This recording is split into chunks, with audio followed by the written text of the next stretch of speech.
দীর্ঘদিনের যুদ্ধের অবসান ঘটাতে আলোচনায় বসতে সুইজারল্যান্ডে পৌঁছেছেন ইরান ও যুক্তরাষ্ট্রের প্রতিনিধিরা।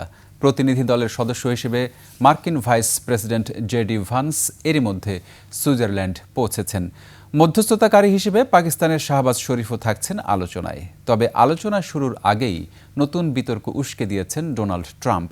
ট্রুথ সোশ্যালে এক পোস্টে তিনি মধ্যপ্রাচ্যে যুক্তরাষ্ট্রের ভূমিকার বিপরীতে টোল আদায়ের দাবি তুলেছেন। বিস্তারিত তাফসির ফিজার রিপোর্টে।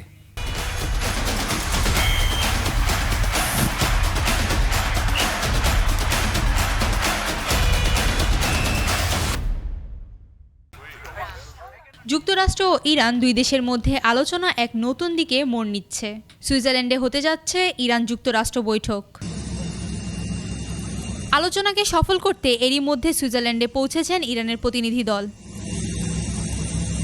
অন্যদিকে মার্কিন প্রতিনিধি দলের হয়ে হোয়াইট হাউসের পক্ষ থেকে আলোচনায় যোগ দিতে সুইজারল্যান্ডে গেছেন মার্কিন vice president JD veins. Veins জানান, লেবানন যুদ্ধবিরতি রক্ষা এবং পারমাণবিক ইস্যুতে অগ্রগতি আনাই তাদের প্রধান লক্ষ্য। হোয়াইট হাউস ও তেহরানের মধ্যে এই যুদ্ধ নিরসনের গুরুত্বপূর্ণ ভূমিকা পালন করছে পাকিস্তান ও কাতার। কূটনৈতিক প্রচেষ্টার গুরুত্ব বিবেচনা করে পাকিস্তানের প্রধানমন্ত্রী শাহবাজ শরীফও সুইজারল্যান্ডে উপস্থিত হয়েছেন।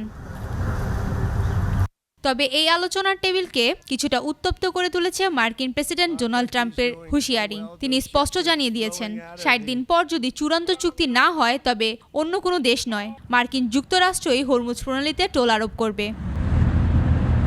এদিকে মধ্যপ্রাচ্যে লেবানন ও গাজায় ইসরায়েলি সামরিক অভিযান নিয়ে বিশ্বজুড়ে বেড়েছে তীব্র সমালোচনা। লেবাননের স্বাস্থ্য মন্ত্রণালয়ের তথ্য অনুযায়ী ২ মার্চ থেকে শুরু হওয়া ইসরায়েলি হামলায় এখন পর্যন্ত ৪,০৫৭ জনেরও বেশি মানুষ নিহত হয়েছেন, যার বড় অংশই নারী ও শিশু। তাফসির ফিজা, একুশে টেলিভিশন।